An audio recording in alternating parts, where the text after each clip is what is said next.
martes a la doctora Leticia Calderón Shelius. Ella es experta en asuntos de inmigración. Habla con nosotros sin censura de los temas relevantes en México y en Estados Unidos, y le agradezco mucho que esté con nosotros como todos los martes. ¿Cómo le va, doctora? Buenos días.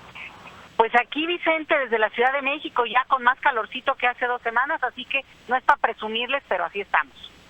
Muy bien. Oiga, doctora, a ver, usted sí me va a hablar sin censura de este tema, de que son políticos estadounidenses los que están moviendo este rumor de la mano rusa en México. Yo cuestiono si es la mano estadounidense moviendo este tema de la presunta mano rusa en México. Henry Cuellar le concedió una entrevista a Ciro Gómez Leiva, creo que fue a Ciro, en México, y en el que menciona en esta entrevista Henry Cuellar, congresista de Texas, que él tiene información, que le han dado información de la supuesta mano rusa en México. ¿Qué interés tendría Estados Unidos en provocar, generar este rumor en este proceso electoral en México? Bueno, ¿sabes qué, Vicente? Este es un tema muy interesante porque ha sido muy estudiado en términos de historia la intervención estadounidense en las elecciones y en la política mexicana desde hace 2 siglos. O sea, no sería raro poder ver cuál es, digamos, el papel que ha jugado, y que en este sentido ahora Rusia, como un personaje, lo estoy diciendo en abstracto, pero estamos hablando en todo caso del gobierno ruso, como un actor central de la vida política estadounidense, haga eco, no tanto en México, porque acá ha habido más como que, incluso no solo críticas, sino hasta chistes del tema, más allá de que sea o no real, pero a eso ha llegado, y creo que puede hacer mucho más eco en el lector inteligente estadounidense que sigue la política mexicana, que sigue las elecciones, y que de repente al oír Rusia, como ustedes tienen ese tema ahí todos los días con este Russian Gate con Trump, pues puede tener mucho más eco allá en esa perspectiva de temor y de que se pueda leer como algo que les puede afectar a Estados Unidos, que lo que hasta este momento ha tenido para México. Ahora, sí decir que la intervención de las potencias, te digo, es algo histórico.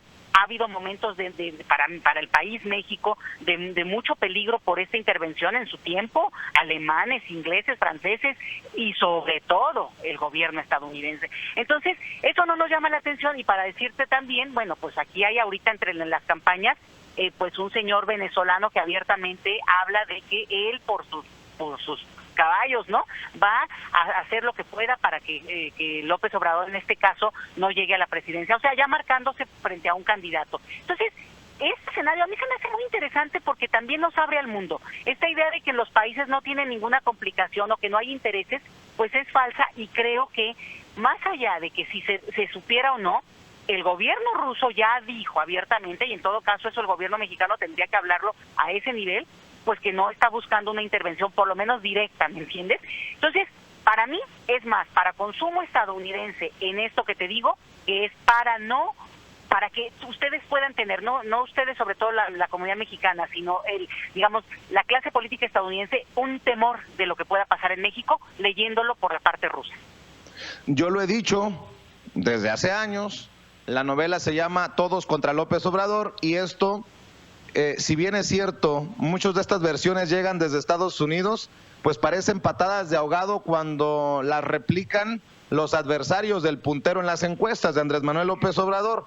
Pareciera que no hay temas para debatir, que no hay temas importantes en México, y no estoy minimizando la posibilidad, ni mucho menos, pero sí me parece una locura en medio de cómo están las cosas, las aguas turbias, doctora. No, es que tienes toda la razón, porque mira, yo no quiero minimizar lo que pueda haber en estas cosas, porque así es y ocurre a nivel internacional las intervenciones de los gobiernos de las potencias. Para empezar, Rusia no es una potencia, no lo es. En todo caso, Estados Unidos es el que es una potencia y es el que está, digamos, rivalizando permanentemente con lo que ocurre en toda esta área de América Latina, y específicamente para México es realmente el mayor temor, el mayor problema que hay en términos en este momento de la relación es con Estados Unidos.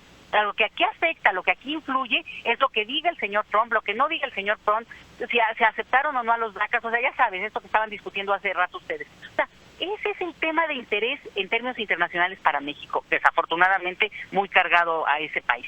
Pero la otra parte, y es totalmente razonable, ¿por qué meter temas que en todo caso serían, pues sí, de política exterior muy pesada, cuando hay tantos temas que discutir en este país para que ya de verdad este país cambie. Mira, ahorita con el informe de Oxfam sobre desigualdad en el mundo, bueno, México es uno de los países más golpeados en este informe, en el sentido de que es de los países más desiguales, y no por riqueza, ¿eh? México es el 14 país más rico del planeta, pero no tiene eso que ver con su desigualdad. Entonces, ese sería un tema maravilloso para que los candidatos todos lo discutieran abiertamente y dijeran, bueno, mi problema no es nada más discutir el tema de si hay 2 millones o 2 millones menos de pobres, sino cómo es posible que estamos en estos límites, en estos extremos de desigualdad. No, por dar un ejemplo que ahorita está siendo muy pesado en la lectura internacional. Oiga, doctora, pobre, lo voy a decir con todas sus letras, pobre José Antonio Meade, que no se engancha, no haya para dónde hacerse. Si habla de pobreza, sale este informe que ayer comentábamos en Sin Censura y se le cae a pedazos eso de que el gobierno de Peña Nieto ha sacado a gente de la pobreza, ha trabajado contra la desigualdad y para cerrar las brechas. Si habla de lucha contra la corrupción, pues se le cae en las manos, le explota como una bomba en las manos a José Antonio Meade. Yo creo que hay que decirlo y que queda al descubierto lo que en algún momento pronosticamos. Pobre José Antonio Meade, no hay algo que pueda defender, salvo lo indefendible. Fíjate que creo yo que es mal candidato también porque no tiene una personalidad así que arrasadora, que bueno, que eso es lo que pasó con Peña Nieto en su momento, que jugaron con la idea esta del guapito, cosa que a mí nunca me pareció, pero bueno, incluso mexicanos que conozco de allá de por Chicago me decían, bueno, pero está bien guapo. Entonces digo, bueno, si la gente se deja llevar por esas simplezas, a lo mejor con el candidato, el señor Meade, creo que esta apuesta de creer que el discurso del preparado, del técnico, del que entonces está por encima del banal político, ¿no?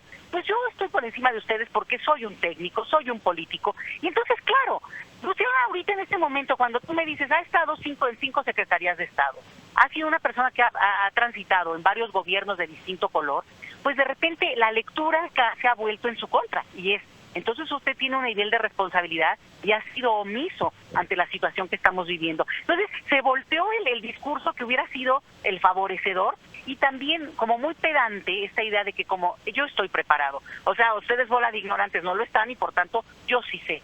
Y creo que ese discurso, ¿no? Sí. Qué bueno que menciona ese tema. Ayer lo platicaba con el estratega y analista político Efraín Martínez Figueroa, a quien le mando un saludo, seguramente está al pendiente del programa.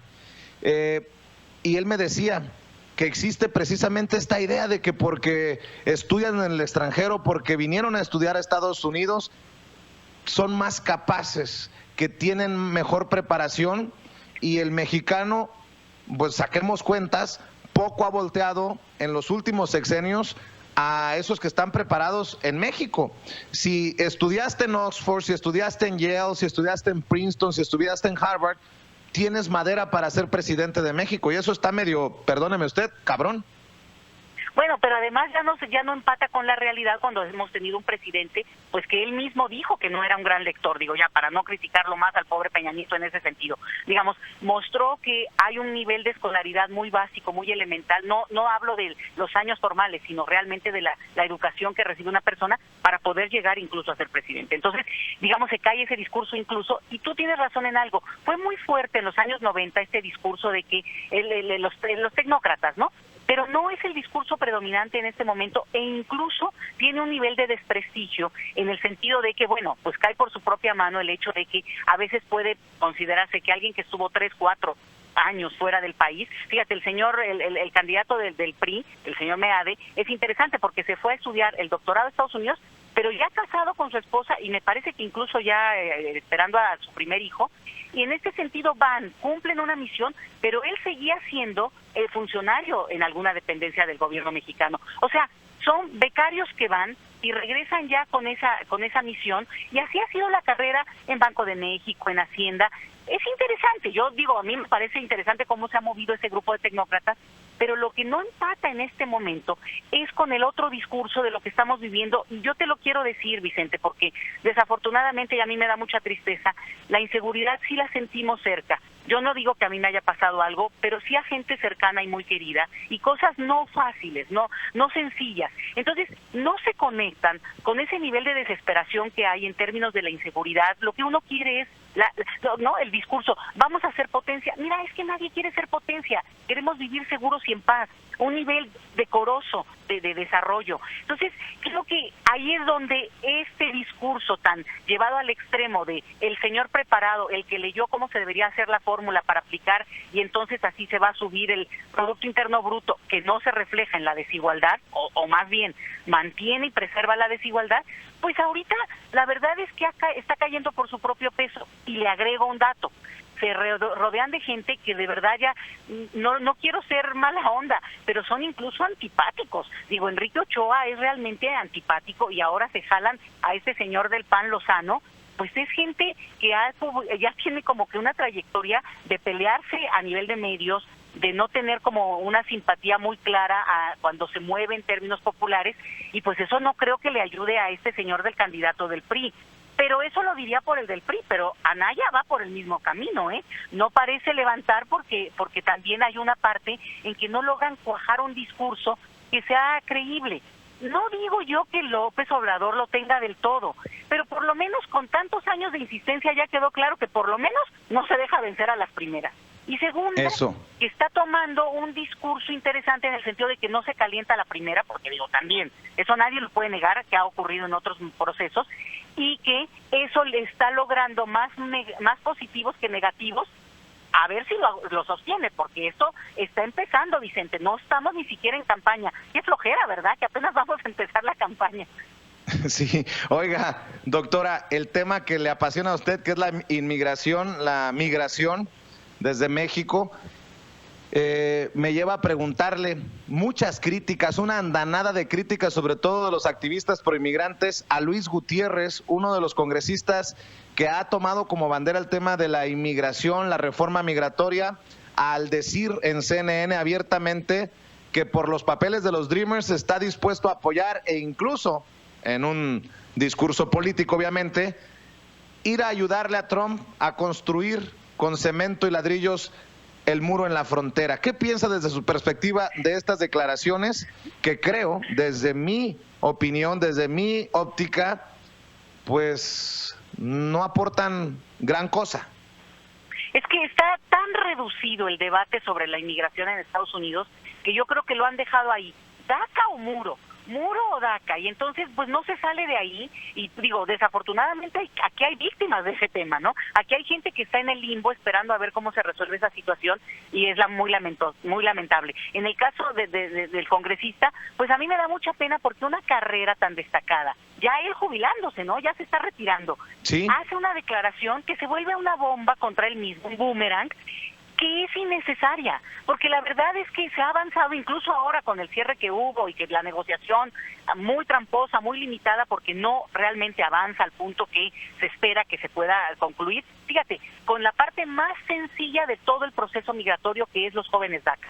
Realmente el universo global del tema migratorio es mucho más complejo y mucho más vulnerable. Entonces, es una declaración innecesaria, no abona, y sobre todo reiterar el tema del muro, cuando el muro pues es una figura que le ha dado puntos absurdamente a Trump, fuera de tiempo, muy decimonónica, ya no tiene nada que ver con el siglo XXI, pero lo peor de todo es que es como mantener esta dicotomía, ¿no? Esto o lo otro, cuando lo que tiene que haber es ni una cosa y sí lo otro, en un sentido como mucho más del debate del beneficio, tanto para Estados Unidos, y sobre todo para la gente que tiene un perfil que, mira, yo no sé cómo otros países del mundo no se están peleando a esos jóvenes migrantes que efectivamente tienen un perfil muy estadounidense, que aunque no son del todo bilingües la mayoría o biculturales, sí tienen esa parte, esa semilla, que bueno, en Canadá, en Australia, en Inglaterra, oye, un inglés pues realmente nativo.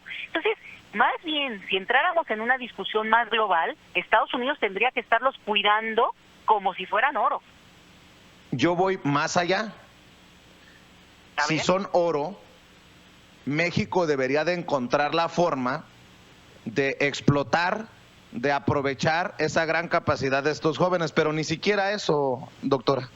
Mira, yo te voy a decir, si yo fuera la que pudiera decidir en ese tema, como casi por un discurso, mira, hasta por retórica política, desde hace un año, yo creo que el gobierno mexicano tendría que haber hecho todo un discurso, no es que le hubieran hecho caso, pero de decir, vénganse a México, aquí los estamos esperando. No solamente vamos a solucionar su llegada en el aeropuerto, no, eso es un absurdo, sino a toda una política que hubiera generado una flexibilidad en términos de reingreso por todo el papeleo que han sufrido quienes han regresado y todo, que bueno, ya podemos hablar alguna vez con mucho detalle de eso, que la mayoría de los que siguen este tema sabemos bien que es de un absurdo increíble. Pero te digo, con un discurso así, como muy echado para adelante, incluso como rivalizando y diciendo, no, Trump, no nos hagas el favor, te vienen todos y aquí los estamos esperando. Fíjate, estamos hablando de poco más de 500,000 de este perfil, que podría haber sido algo que no pone a México vulnerable en ese debate porque abre una opción.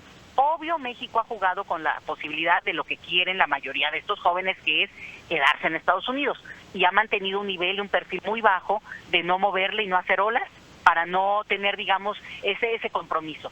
Pero, bueno, al final de cuentas, ni se ha resuelto, sigue teniendo a México como rehén en el debate internacional. México sigue siendo el del muro, México sigue siendo el de la violencia. Entonces no ha servido de nada tampoco este perfil tan bajo. Estos jóvenes, si regresaran a México, es obvio que tendrían problemas porque no hay un punto de preparación. Sin embargo, yo creo que sí podría lograrse. El gran problema para México es el retorno de millones de paisanos que no tienen la suerte de tener la escolaridad de sus hijos por la que han trabajado tanto y que efectivamente la están pasando de Caín en este país, porque se junta con la situación que en general te decía yo, sí es muy lamentable, sí la estamos pasando y que en algún momento habría que contribuir, digamos, a mejorarla. Yo siempre te digo que voten y todo, pero aún más.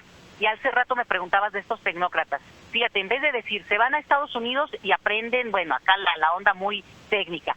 Bueno, que también aprendan lo bueno de Estados Unidos. Y lo digo también de los mexicanos en general, los paisanos de cualquier perfil socioeconómico. ¿Por qué no también aportan a México esa otra parte buena que sí tiene Estados Unidos, de una cultura política pues democrática, muy echada para adelante? Mira, acá no es elegante ser criticón, Vicente, tú porque eres de Sonora, pero en esta, por ejemplo, en la Ciudad de México, la gente acá no es bien visto que la gente sea crítica, que la gente sea un poquito más de tono más alto de voz.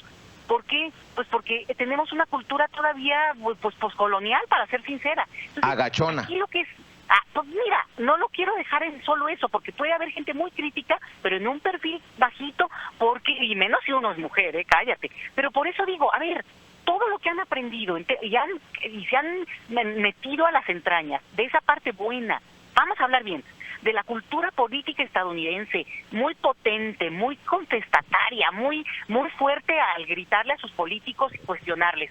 Bueno, eso también sería muy padre que nos lo trajeran a México, y ¿por qué no? Ese que el técnico fue a aprender, también traiga lo que aprendió en términos de cultura cívica y de respeto de la ley, porque solamente la parte que es para beneficio personal, ¿no? Entonces, para no dejarlo nada más en la crítica, ¿no? Déjame, doctora, para cerrar dos temas. ¿Le beneficia o le perjudica a Andrés Manuel López Obrador, desde tu perspectiva, el sumar a una Gabriela Cuevas, senadora que deja el PAN, a un Cuauhtémoc Blanco, exfutbolista, presidente municipal de Cuernavaca, como precandidato del frente que encabeza Andrés Manuel en Morelos? ¿Le suma o le resta? Y te lo pregunto porque vamos a escuchar más adelante a Gabriela Cuevas asumir esa responsabilidad de decir, pues antes yo lo criticaba, pero es porque no lo conocía. Ayer les ponía un clip, un video de Sergio Mayer, este stripper, cantante, actor, tan cuestionado, pero que admite, no conocía el movimiento de Andrés Manuel cuando lo criticaba, y es de sabios equivocarse y recapacitar. ¿Le suma o le resta desde tu perspectiva? Porque Andrés Manuel es el puntero, de acuerdo a las encuestas. Esta adhesión de personajes de otros otras vertientes, de otros partidos, de otra visión? Pues mira, Vicente, lo que pasa es que estamos en una pelea política, ahora sí que a muerte en el sentido no literal, pero en esa parte de un pragmatismo a donde llegue. Obviamente le suma. ¿Y obviamente por qué le suma? Porque haberle quitado a una señora que ha sido ha tenido muchos puestos políticos, pero además súper identificada con el PAN, porque hay otros que pueden navegar un poco más light, ¿no? Pero Gabriela Cuevas es una panista, pero de hueso colorado. Entonces, decir, les quité a esta persona, y además que ahora habla maravillas, bueno, ya casi enamorados todos de López Obrador. Yo siempre he dicho que a mí me parece que López Obrador debe tener una personalidad muy fuerte, pero si no lo quieres para marido, ¿cuál es el problema? Pero esta gente ya habla como él, de veras enamorada. Hasta dices, no exageren, porque no ha de ser tan facilito el señor. Pero a mí me parece que es obvio que en esta disputa política le suma, se están jalando a donde sea, y el mismo López Obrador lo dijo: prepárense porque van a hacer más corajes, van a ver todos los que se van a ir juntando en esta bola, que es lo que... ¿Cuál es la jugada del movimiento de López Obrador, que no es ya un partido? Es una jugada que tiene que ver con ganar, con una diferencia bastante grande para que no haya conflicto postelectoral, para que se apacigüen las aguas en términos, por ejemplo, ahorita con esto que hablábamos de Rusia o de todo, sino que se vea como una claridad en términos de una votación que les logre dar tranquilidad a quien gane. Y bueno, obviamente en esta apuesta que tienen ellos, ¿no? Pero salen cínicos, sinvergüenzas y descarados, con mucho respeto para el expresidente de México, Vicente Fox, a criticar a Gabriela Cuevas. ¿Qué mal te ves?, le dice a Gabriela Cuevas públicamente Vicente Fox. Y yo me rasco la cabeza y digo, ¿este señor no se dará cuenta de lo que hace, de lo que dice? ¿O es qué? ¿Qué mal te ves, Gaby Cuevas?, le dice. Y él se ha de ver muy bien haber convertido, haber logrado la alternancia en México y después terminar apoyando a lo que tanto criticó, al PRI. No, bueno, pero mira, yo creo que hasta eso yo pensé que Gabriela Cuevas le iba a contestar, y me pareció interesante que ella ni siquiera le dio color. Le dijo, bueno, respeto mucho al señor Fox, y bueno, y le dio la vuelta. Y eso a mí se me hizo bien interesante, porque yo me hubiera calentado luego, pero tienes toda la razón, como que Fox ha ido dando tumbos, y resulta ahora sí que si alguien lo dudaba, aquello que ya cae gordo, ¿no? Que ya chole con lo de la mafia del poder de López Obrador. Oye, pues resulta que totalmente cierto y que nunca nos mintió. Fox avalando a quien sea con tal de que no llegue él, no tanto porque se mantenga el PAN, sino con que se mantenga este grupo, esta clase política que no logró una alternancia porque no era la pretensión. Ahora que algunos vengan a decirnos que bueno, pensaron que sí, Gaby Cuevas, me estoy refiriendo, que pensaron que sí, pero que ahora se dan cuenta que no. Bueno, pues es un discurso, de verdad, a mí sí me impresiona, te lo digo, la capacidad de tragar sapos que tienen estos políticos mexicanos.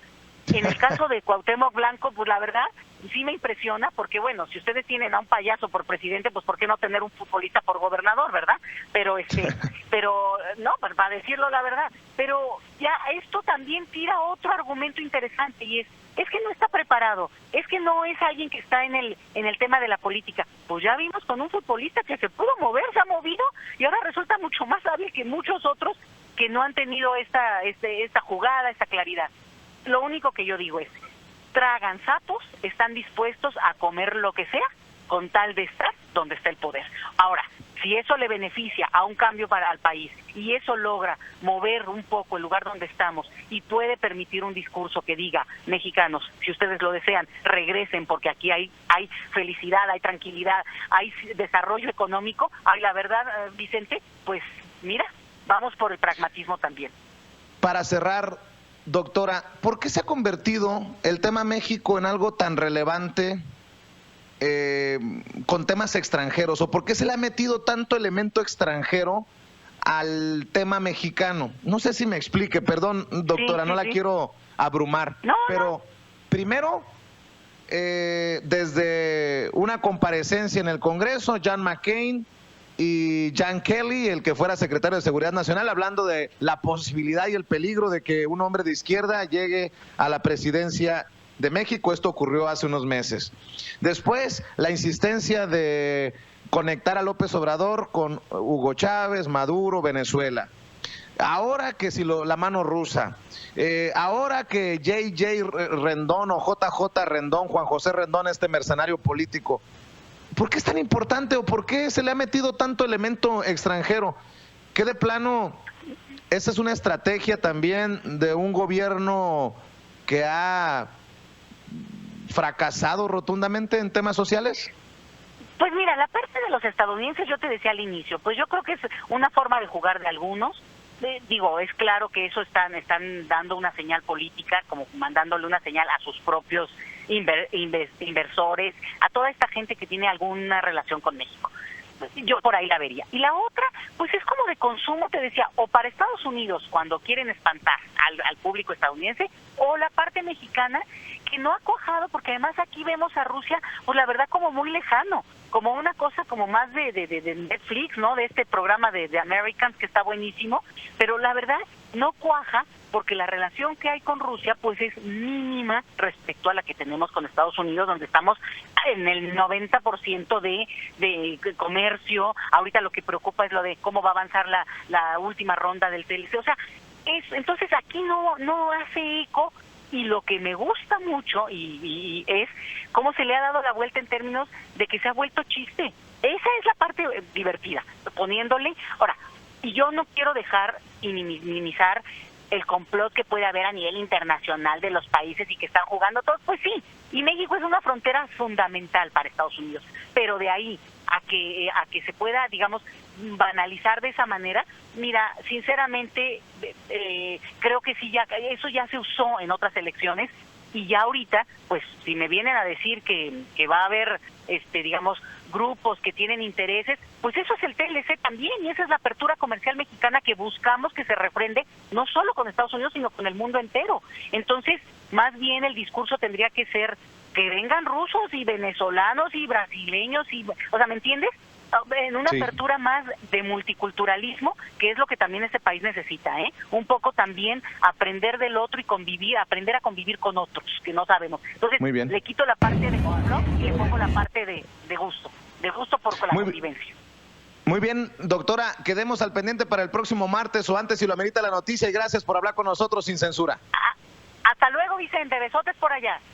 Un abrazo, la doctora Leticia Calderón Chelius, experta en temas de inmigración, hablando con nosotros de estos temas, porque aquí si hablamos, como en otros lados, no se atreven, no les interesa o no les conviene, porque hay mucho chayotero y mucho comunicador corporativo que no mete las manos al fuego por el ciudadano de a pie, como creo que lo hacemos nosotros. Y si estamos cumpliendo con ese objetivo, pues le pido que le dé share, que comparte esta transmisión que estamos haciendo a través de Facebook Live, en nuestra página oficial en Facebook, en Sin Censura con Vicente Serrano. Dele un like, un me gusta. Es gratis también suscribirse a nuestro canal de YouTube Sin Censura Media.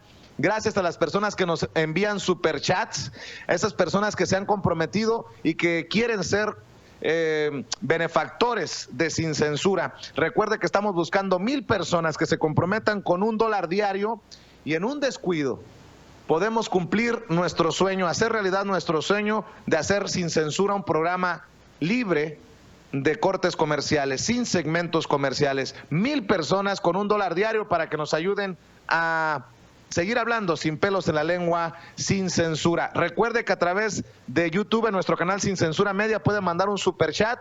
Ahí donde está el signo de pesos o de dólares en nuestra transmisión en vivo y en directo, hace un clic, nos manda un mensaje y nos manda su aportación. También le quiero pedir que se comunique directamente si quiere aportar con su tarjeta de crédito a la mano al 1-800-750-4542 desde cualquier parte de Estados Unidos, 1-800-750-4542, y desde México el número a marcar es el 001-773-475-7214, 001-773-475-7214. Antes de irme a la pausa comercial, vemos y escuchamos a Andrés Manuel López Obrador anunciar la precandidatura de Cuauhtémoc Blanco a gobernador por Partido Encuentro Social, Partido del Trabajo y Morena en Morelos.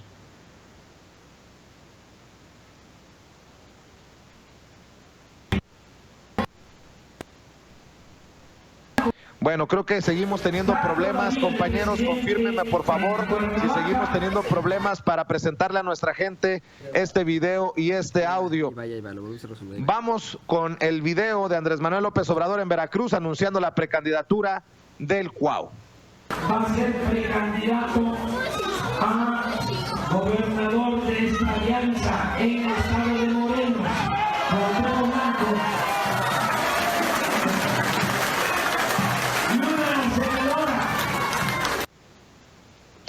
Y la mujer del momento en la política mexicana